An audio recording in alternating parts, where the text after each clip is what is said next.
Knit Kind podcast and Grapefruit and Gardenia Designs. If you're new here, welcome, and thank you for joining us. And if you are a returning viewer, then thank you for coming back. We have built a really nice community where there is a premise of kindness and a love of fiber arts, and I'm glad that you're here. Everyone is not only welcome, but wanted, and that will play into how I describe the coming weeks. So let's just jump in.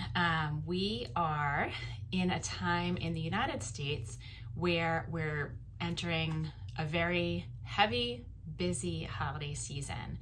It kicks off with I say kicks off, it's probably constant, but with American Thanksgiving next week.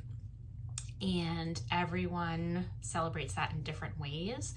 In our house, we balance the traditions and cultures of our family gathering for Thanksgiving with the recognition, especially in Massachusetts, that this is where the National Day of Mourning for Native Americans also began.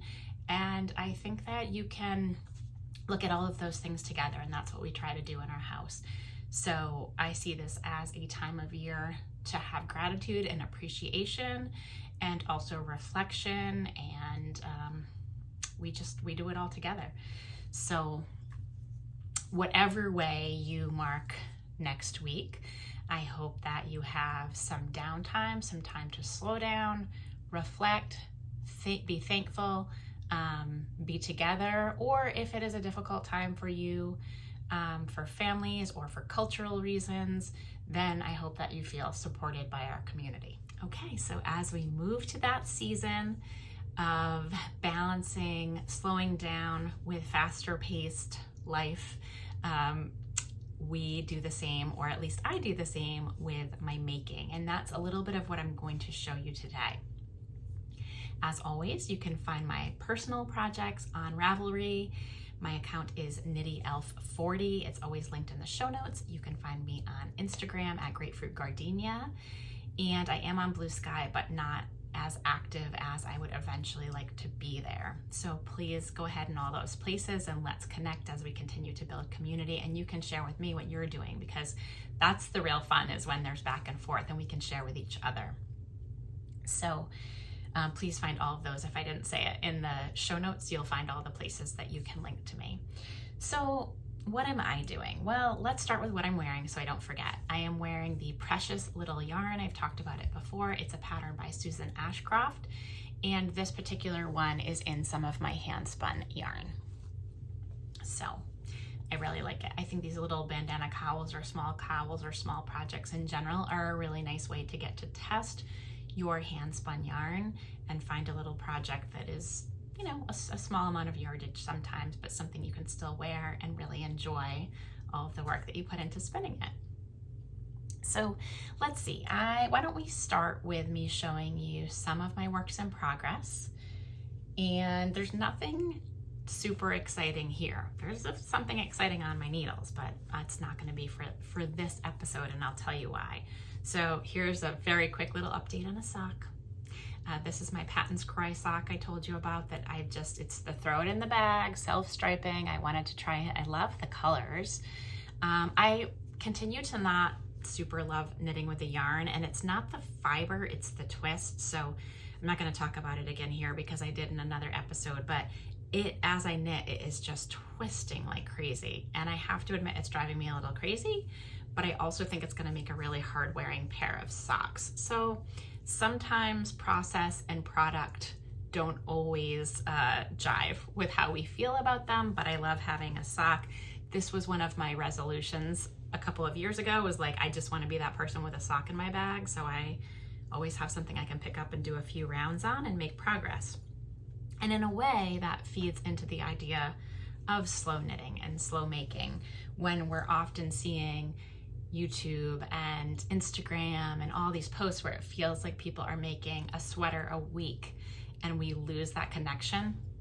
If you watched the podcast where Kelly and I kicked off our year-long vlog, or nearly year-long vlog, about the Rhinebeck Sweaters for Good project, we talked a little bit about that there. So that is my sock. that is on the needles that just can get thrown in a bag when I don't have something else between other things. And I also told you I was participating in the Hohi Locatelli knit along. And hide your eyes if you don't want to see this, but I think at this point I'm behind, number one. Number two, the clue keeps repeating, so I'm not going to show you something that is a huge shocker to see. This is mine. I am knitting it on the size 7 needles. I thought about going down to a size 6, but I ended up knitting it on the size 7. So mine's a little looser than some others you might see, and also kind of hard to see. I'll put it back here. When you pull on it, you can see the lace a little bit better because, you know, I will have to block it to make that really show up. But it's a fun use of a single skein of yarn. Here, I mentioned this was a skein that someone had gifted to me, and I'm happy with it. I set it down after Clue 2 only because I got excited about a different project, and I think that this is the perfect kind of knit along that is, as it was advertised, it is a mindful, simple repeat with a lot of garter stitch. It's a crescent shawl, so it's growing wide quickly, and then these small sections of lace, and it's just meant to be something that, you know, again, you either work through in 4 clues and you have a little nice neck scarf in a month, or you do what I do, which is I am going to pick this up when it brings me joy in between other things. And I think that it's nice that that was offered as a knit along.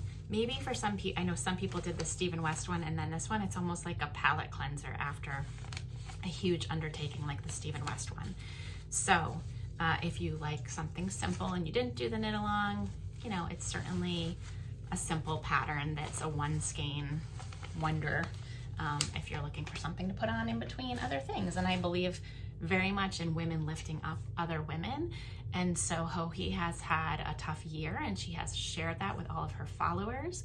And I would say that is actually probably as much of the reason as I purchased and cast this on as any other reason. I just feel like supporting our peers and being really positive and encouraging when people are going through difficult things is one of the best things that we can do for each other. So that's why that is on my needles. And okay, my sock, that we're gonna talk about this in a second. So I guess the only other thing to tell you that's on my needles that I'm not gonna show you here is my Rhinebeck sweater for good, number 1. This is interesting. So if you haven't watched it and you're interested in this project, I'm not going to talk all about it here because Kelly and I did an entire 1-hour episode to kick off our vlog project. So hop over there and watch it if you're interested. We'd love you to join us. We would love to think about ways to engage as a community through this project, which is by the Hudson Valley Textile Project. And you can take the pledge, you can knit with us. What we did in that episode was start to talk about our different yarn choices and how we were picking a pattern. So spoiler alert, if you're in one of my knitting groups, you've already seen it, but I did choose my pattern and I cast on. And this is where I really had to balance the slow making with the excitement of casting on and doing this project. So I want to save some of that for my dialogue with Kelly, but let's just say I jumped in and I got a really good start. And so I don't have a lot of other things to show you because I've been so enthusiastically knitting on that. And I will be balancing that out throughout the year with slower makes. So why don't we hop in and talk about this in a minute. Because there's one other thing that's timely that I want to tell you. Okay, so before we jump in and talk about slower making and this project that I have going on, I want to share something with you that's timely and get that in toward the beginning of the video. So I am participating for the first time as a designer in the Indie Gift Along. If you do not know what the Indie Gift Along is, it is a knit along that goes for 6 weeks with hundreds of independent designers participating. It's run all by volunteers, so please, when you are interacting, if you participate, keep that in mind.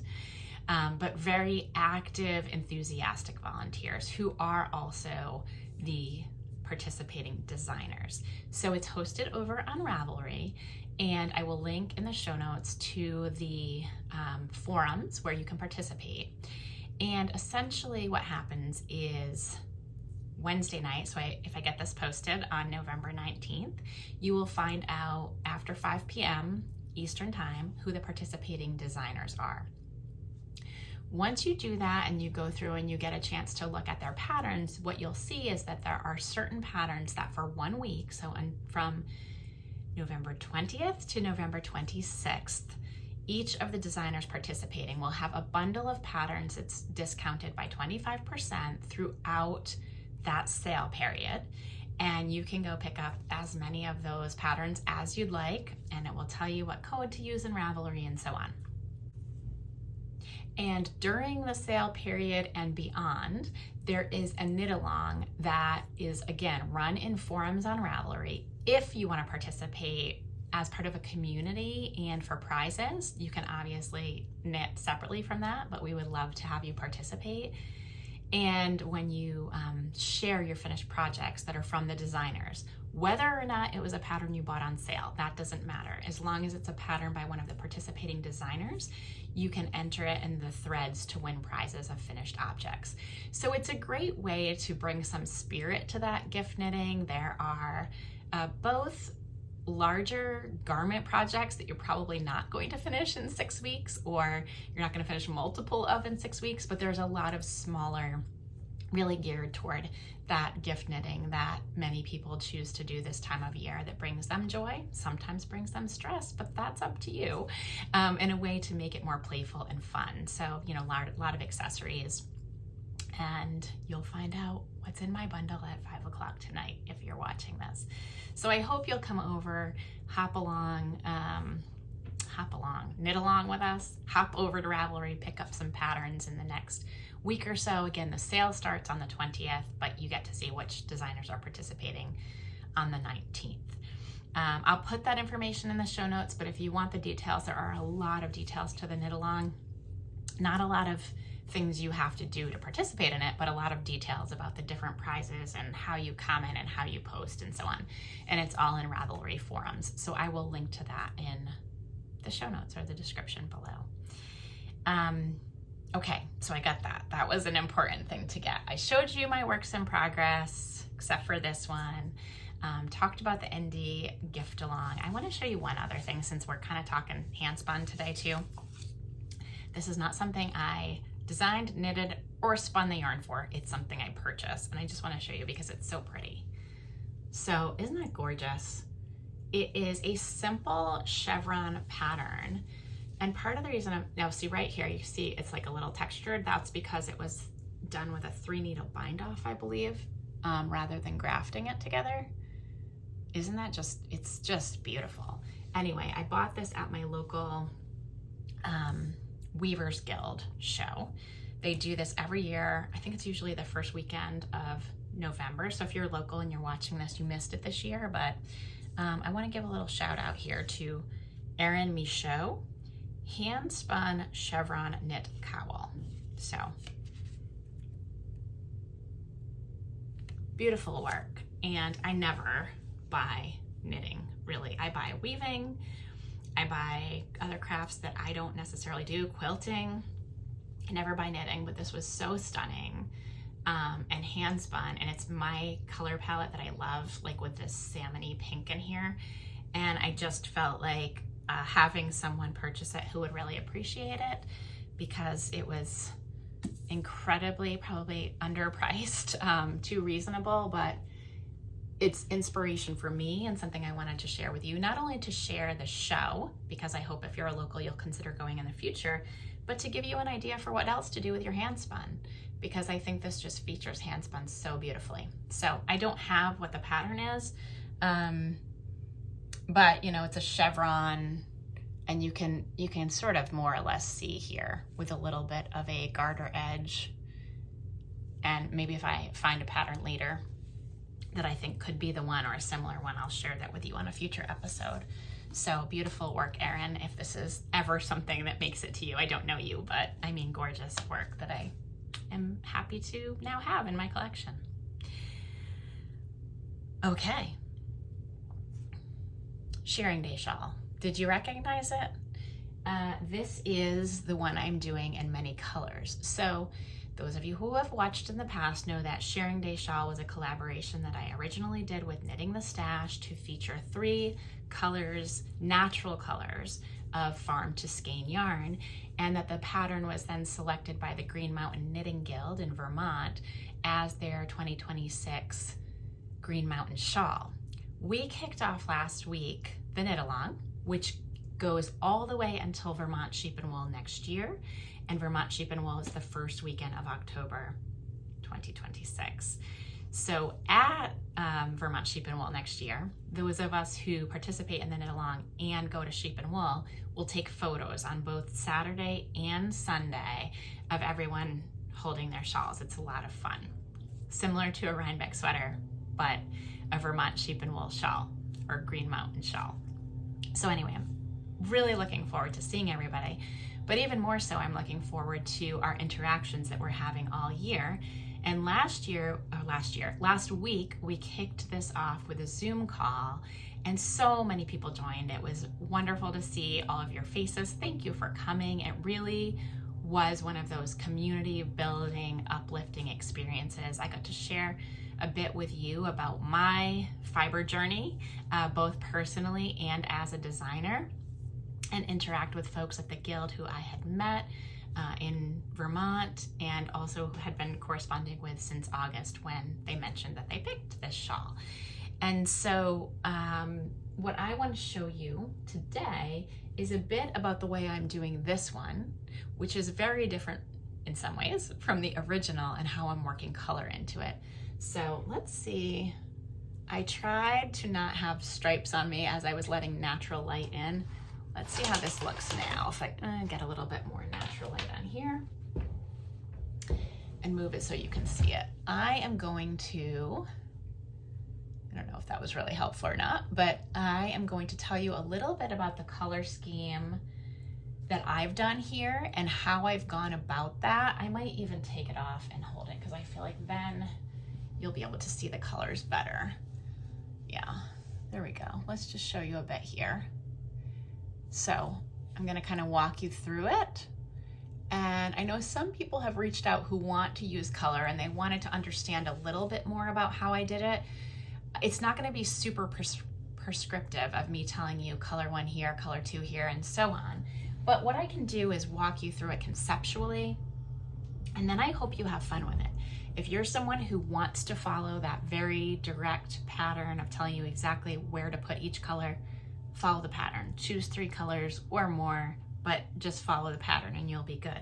If you want to have a little guidance on how to have fun with this and either make it a scrappy project or a single skein project, and what I mean by that is multiple single skeins, but just to use them until they run out, there are ways to do that as well. So my first priority when I was starting this one, and I didn't know how big I was going to make it, I didn't know if I was going to knit it quickly or slowly, but my first priority was to incorporate as many Vermont or Vermont adjacent, I was sort of saying, wools as I could. And so what I started with here, this green and gold, these are, I brought my ball bands. These are the Farm Fresh Settlement Farm Montadale Cheviot blends, and all grown and spun in Vermont. So the shepherd is Dave Martin of Settlement Farm, and you know it says on the ball band he raises the blend of Montadale and Cheviot sheep from his bucolic farm in the shadow of Mount Mansfield in Underhill, Vermont. And so that was a big part of how I selected what yarns I wanted to start with. I had them in my stash already. These are yarns that I have enjoyed collecting, but I don't want to just collect them. And so here they are, and I was thrilled to have things that I wanted to use. So I started with 2 solids, and I knew I wanted to get a making tracks in there too. So for those of you, probably most of you who watch this are familiar at this point, but the Making Tracks is a Junction Fiber Mill color changing yarn. It is not all sourced in Vermont, but it is all sourced in the United States. This particular colorway is called In the Clearing, and I used the DK weight version. I was trying to see on here, it doesn't say on here, but you know, it does say 100% American wool. And I believe it says on their website that it's a blend of like Targhee from out west, because that's where you can get larger quantities of the wool. And then it's mixed with other wools depending on the particular blend. They might have a formula by now. So you can see here, and it's very, very subtle, but you can see here this sort of starts green and changes to blue. And that is why I incorporated it after using the green and gold, because I wanted it to look sort of seamless as it went in there. I sort of call it like harmonious, visually harmonious.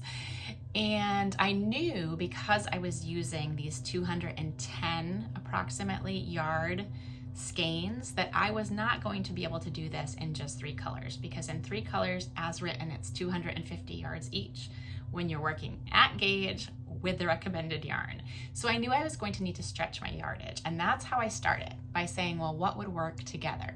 So you can see the way that this is incorporated. Again, it's very subtle, and I wanted to have a high contrast, and because I love the idea of these little guys here looking like sheep, I wanted to keep them white for now. So I kept them white. I brought the gold back in for their faces, or for the spots in the middle. It's called stripe and spot. So for the spots in the middle, I brought the gold back in.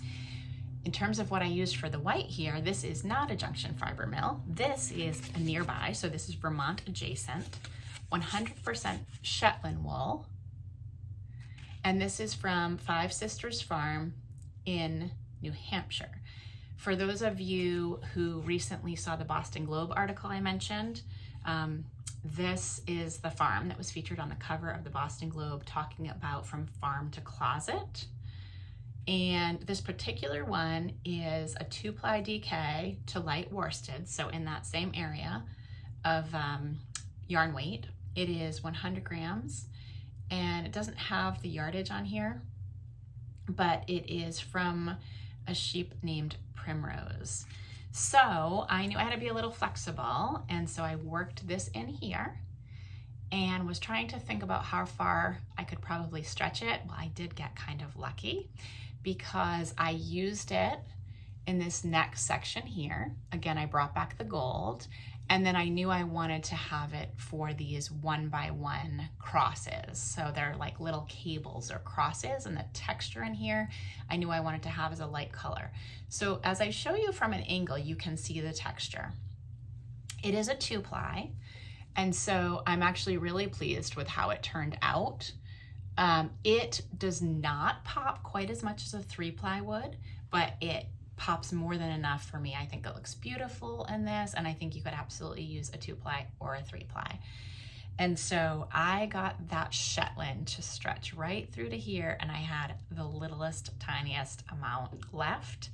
And so what I did next was to bring in a pop color. So this reddish orange here is back to the Settlement Farm, and I wanted to incorporate that in, and I didn't want it to look clownish, and I didn't want it to look like too primary, like red, yellow, green stoplight. So I took a bit of a leap of faith, and I brought it in the middle here and try to figure out how I would have it continue to read. And I'll be honest, when I first put it in, I was not sure if I was making a mistake or not, but now I love it all together. So I brought in the rest, and in the background, I left the Making Tracks. So what you're gonna see here is a difference between a higher contrast with 2 solids and a lower contrast with a color changing and a solid. Neither is better than the other, neither is right or wrong, but you're gonna get very different effects. So you wanna think about, when you're doing it, how you want those to look. Do you want them to really pop and be distinct, or are you okay with some low contrast and not seeing as much of the patterning in the same way? Does that make sense? So here I brought it in. I kept the making tracks as the background, and I brought the making tracks through the background of the next stripe and spot. Again, I got pretty lucky because I will show you, I actually ran out of the making tracks during this, but that's okay because this is about being flexible and creative and having it be a slow make work of art. And I had no expectation it was going to make it. It made it quite far. So if you look here, what you'll see is the very last 2 rows, I think, I brought the green back in. You wouldn't even notice unless I told you, but it went from the making tracks with some gold and green and blue to bringing the green back in at the end. Here for the sheep, you can't see on video. Maybe once I get it really close up, you can see. But what happened here is I knew I barely had enough of the 5 Sisters Shetland left. I did my first row of sheep as Shetland. So this is where I'm calling them sheep because affectionately they are to me. I decided, well, I might as well have 3 different breeds if I'm going to play around with this. So the first one is the 5 Sisters Shetland, and the point I was at with the in the clearing making tracks, you can see there's some gold here. So I brought in the gold solid for their faces or for the dots. Then in the clearing, let's see, is there an area you can see the color better? In the clearing goes basically from gold to green to teal. And so what I did is I brought in a new cream for each one. And this one in the middle is a Romney, and it's Ellie Mae from the Dancing Pony Sheep Farm. And she has teal faces here. So I brought in another settlement, I think it's another settlement farm. It's another solid farm fresh in a teal color that I got early on. So can you see that color? Beautiful, really, really beautiful. And then in the third one, I brought in Jacob sheep. So this is a Jacob, and it's from the Dancing Pony Sheep Farm. And these guys have that foresty green face. So I went gold, teal, and green with the making tracks in the background and 3 different sheep. And that made this section really, really fun for me to do, and as much or more about the process as ultimately about the product. I did put a note in my Ravelry page because I never want to forget which the different ones are, and we think we'll remember. But it was also really neat to get to work in one project with 3 breeds next to each other and really in close proximity experience the difference of working with those breeds. So here, you know, certainly on camera, I mean, you'd think not much different. They're all 2-ply. They look to be spun very similarly. They're very similar tone. They've got this nice bounce to them. And then when you work them up, you really, really see the difference between the Shetland, the Romney, and the Jacob. And so when I was doing that, I said, okay, I think I'm having so much fun with this shawl. I am almost at the end as the pattern would be written. I'd finish a little bit more of the woven slip stitches here and then bind off. But I think I'm gonna make a schlinket. I talked about this on an earlier podcast. I think this is going to be one of my comforting knits throughout the year that at some point before Vermont Sheep and Wool next year, I will bind off. Maybe I will bind it off in September. Maybe I will bind it off in June. I don't know. But I'm going to continue. And the way that the pattern is written, you can absolutely do this, where you just continue to work the repeated sections in the way that you want. So I did do the design with intentional ratios about how wide the bands would be. Again, visual aesthetics are important to me. So I started where they got thinner, and then as they repeated, they got thicker. I don't know how much I'll be able to keep up with that in the way that I'm using the yarn, but we'll see. This is just an adventure for me at this point as everyone else knits along and chooses either to follow the pattern or to modify and go on their own, which I really encourage people to do if it's something that makes you happy. And so I will finish this section of woven slip stitches. I'm working this in the teal and the Ellie Mae, so the Romney.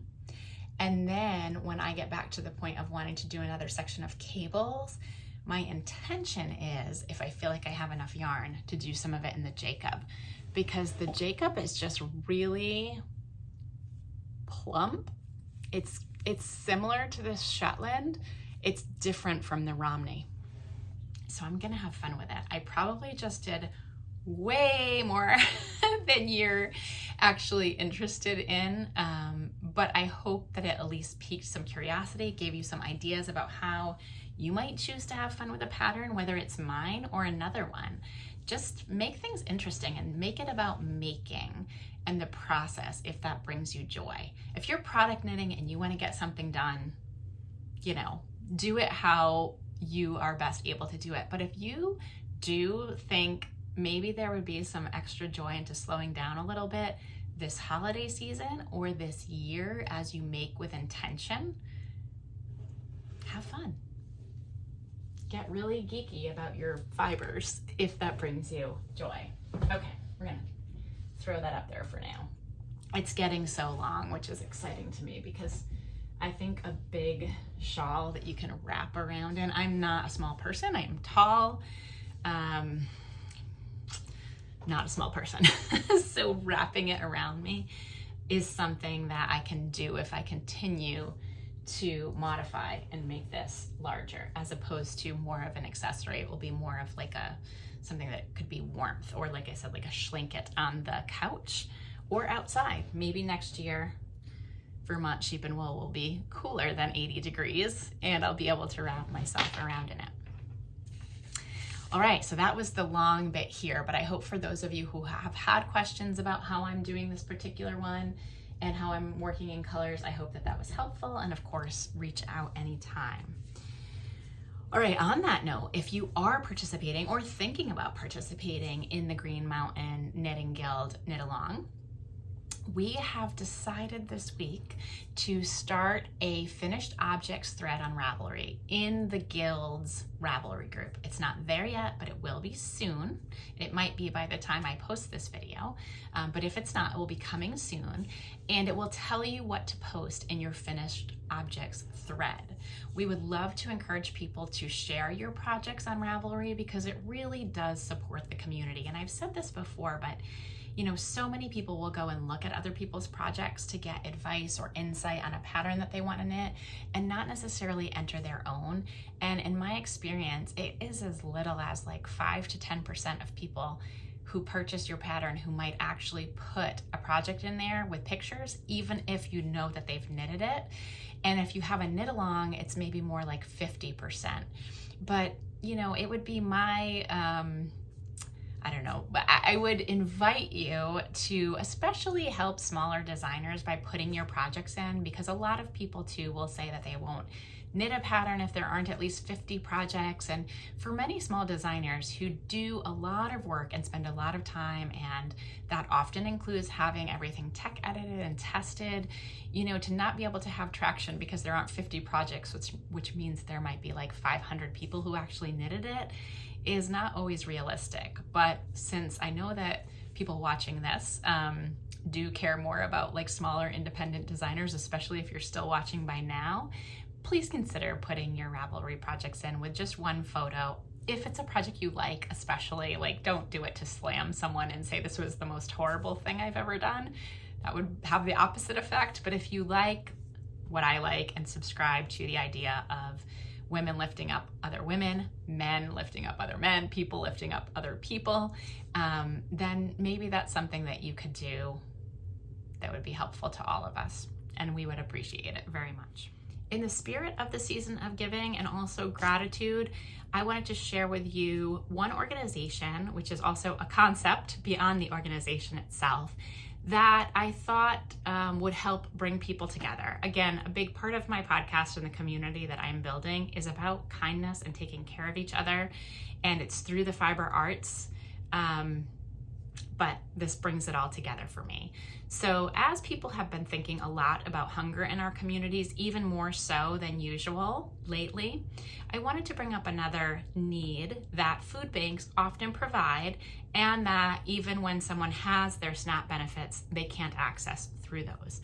And that is period care for women. So women aren't always able to access the needs that they have, and many times when the choice is between food and feminine products, will put food first. It's something that they're putting on their table for their families and in care of others. And so since so many of us watching this video and knitting together are women, I also very much invite men to support other women as well, but I think we can really relate. And, men who have women in their lives can also relate to this. Just the need to give women the basic dignity, which again goes back to the term and the name of the organization, Dignity Matters. So when you are buying those cans of food for your food bank, if that's something that you do, consider asking if they also accept donations of feminine products. They will probably have guidelines about being fragrance-free or other things, but maybe, especially this time of year, that's something that you could throw into your donation. That would be greatly appreciated and make a huge difference in a woman's life. You can also donate financially, and Dignity Matters serves Massachusetts in terms of a service footprint, but it's very possible that you have another organization in your area that also does the same type of work. And by donating financially, they have a lot more buying power than we do and leverage as consumers. So a donation as little as $3 will supply period care for one woman for 1 month in Massachusetts, and there's no minimum donation on their website. So you are able to go to donate other amount, $3, and you will have provided period care for one woman for 1 month in Massachusetts. I hope you'll consider looking into something like that in your area as well. These are basic things that we often can take for granted. And so I wanted to share something with you that you might not be thinking about. You might be thinking a lot about food insecurity this time of year, or whether or not people have gifts and participating in a food drive, participating in a holiday gift drive for children. This is one thing to really thank the women who are doing so much work for their families this time of year. And I hope that it's something that you will consider. Also, a quick note. You might also be wondering, I talk a lot about sustainability and ethically sourced materials and other things, and disposable feminine care is something that we've tried to make progress as a society in providing things that are reusable and renewable. The reason that does not work for many women in this situation is because they don't have access regularly to detergent and laundry facilities to clean these products as quickly and often and in the way that they need to be cared for. And the same even for something as basic as having access to clean water at the intervals you need to be able to do this, or to boil water. So in case that's a question you have, it is a question that I had, and it's something that is really interesting to learn about in a way that is also very eye-opening. So I hope you'll join me this holiday season as one more way that we can support each other and we can really help lift each other up. Okay, so we have covered a lot today. We have talked about works in progress and slow making, faster making, gift knitting, opportunities for holiday knit-alongs and pattern sales, and so many different things and ways we can support each other. Thank you for being here. I am grateful for you. I am grateful for the community that we've built and the exchanges that I have, for people knitting my patterns and people engaging about what's important in the world and how we can come together to help each other, lift each other up, make the world a better place, which seems darn near impossible sometimes, but you are the people who give me hope that that is still happening and that we can get through these things together and continue to give the next generation hope. So thank you. Thanks for being here. I hope you have a beautiful holiday season, however that looks for you, wherever you are. And I hope we can continue to make together. Knit kindly, live kindly, and I hope next time I see you, it'll be after Thanksgiving, I think, that I might be able to share a little bit more about the Rhinebeck for Good project through another podcast with Kelly. Coming soon, or soon enough. I think we're going to try to do one a month. So for those of you wondering, that's what we're trying to make happen. And so we'll see you there in mid-December, and I'll try to pop in here in the meantime. Take care.